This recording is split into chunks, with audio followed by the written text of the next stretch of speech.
C'est une nouvelle qui secoue l'univers feutré de l'audiovisuel.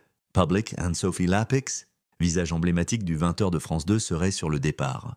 8 ans après avoir pris les rênes du journal, d'après des révélations du Parisien, la décision aurait déjà été prise en interne, bien qu'aucune annonce officielle n'ait encore été faite. 2 raisons principales expliqueraient ce choix.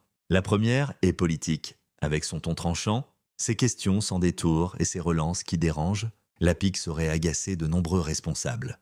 Beaucoup de politiques ne veulent plus passer chez Lapix, confie une source proche de la direction. La seconde raison concerne les audiences.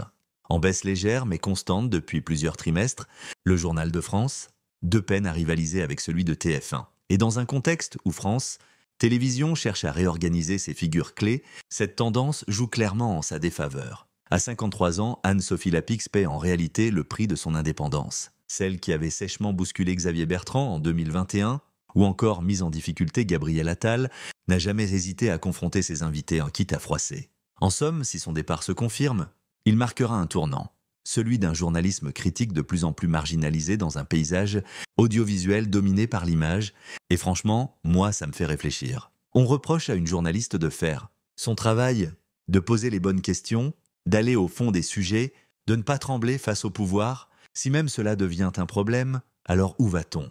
Ce n'est pas seulement une affaire de JT, c'est une alerte sur l'état de la liberté de ton dans nos médias.